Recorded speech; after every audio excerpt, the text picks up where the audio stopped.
বন্ধুরা, আজকে বাসায় রান্না হবে দেশি মুরগির মাংস। একদম পুরো কাঁচা লঙ্কা বেটে আমি রান্না করতেছি দেশি মুরগির মাংস। তো কার কার পছন্দ দেশি মুরগির মাংস? সাথে আছে পালং শাক ভাজি। বন্ধুরা, আপনাদের দাদা এখন ভাত খেতে বসে গেছে। আর যদি ভিডিওটা ভালো লেগে থাকে আজকের ভিডিওটা, অবশ্যই একটা লাইক কমেন্ট শেয়ার করে দিবেন। আজকের ভিডিওটা কিন্তু আজকে খাওয়া দাওয়া মিলিয়ে খুব স্পেশাল হতে চলেছে। আর যারা নতুন ব্লগটা দেখবেন অবশ্যই প্রেমা ব্লগ 11 এই পেজে লাইক ফলো দিয়ে রাখবেন। আর যারা হচ্ছে ইউটিউবেও আমার সেম নামে নতুন যারা আছে তাদেরকেও বলছি, ইউটিউবে সেম নামে আমার প্রেমা ব্লগ 11 নামে একটা চ্যানেল আছে, সবাই ওখানে গিয়ে একটু সাবস্ক্রাইব করে দিবেন। তো আজকের ভিডিওটা শুরু করে দিয়েছি, দেখতে থাকেন, আশা করি ভালো লাগবে। তো দেখতেই পাচ্ছেন বন্ধুরা, তরকারিটা হয়ে গিয়েছে। আসলে সত্য কথা বলতে কি জানেন, আর পাতিলে ঢালার মতো সময় হয়নি, কারণ সকাল থেকে এখন বাজে 2টা 41, এই পর্যন্ত আমরা 2টা মানুষ কিছুই খাইনি, কারণ শুক্রবার মানে অনেক কাজ কর্ম ব্যস্ততা মিলিয়ে থাকে। তো আর এটা রান্না করেছি সম্পূর্ণ কাঁচা ঝাল দিয়ে, দেশি মুরগির একটু ঝোল মতো করেছি যাতে ভালো লাগে খেতে। আর আমি একটু গুঁড়া মশলা বা গুঁড়া ঝাল একটু অ্যাভয়েড করার চেষ্টা করি, কারণ আমার অতটা পছন্দ না।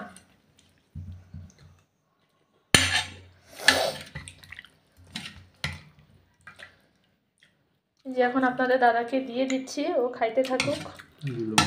একটা পা দিই তোমাকে, খাও। আর একটা রান দিই নাকি? রান আর একটা কই, না হলে তো ছেলে চিল্লাবে। আচ্ছা,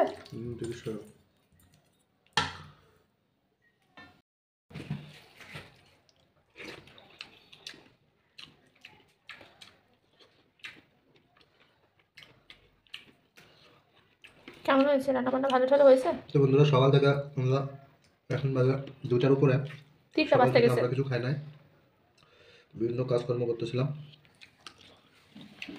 যত সময় পরে ভাত আর সাথে দেশি মুরগির মাংস যদি পাওয়া যায় তাহলে আর কোনো কথা নাই।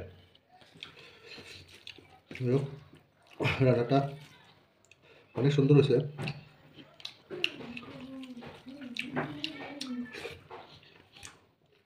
আপনারা ওইভাবে রান্না করে খাইতে পারেন।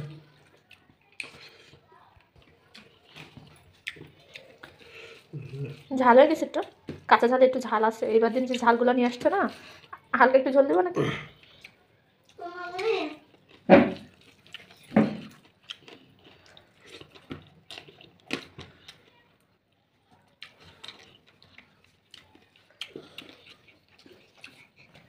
আচ্ছা, কোনটা আছে তো না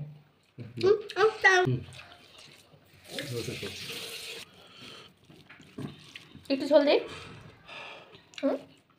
দিব ভাত নেওয়া একটু। তো বন্ধুরা, যদি ভিডিওটা ভালো লাগে তাহলে আমাদের পেজে একটা লাইক কমেন্ট একটা শেয়ার, আর যদি নতুন কেউ এসে থাকেন আমাদের একটা ফলো দিয়ে দেবেন। তো টাটা, বাই বাই, ভালো থাকবেন। তো বন্ধুরা, ঠিক আছে, আজকের ভিডিওটা এই পর্যন্ত। সবাই খুব ভালো থাকবেন, খুব বেশি ভালো থাকবেন। আপনাদের দাদা খাওয়া দাওয়া করুক, আর এখন আমি বসে যাব খেতে। তো সবাই খুব ভালো থাকবেন।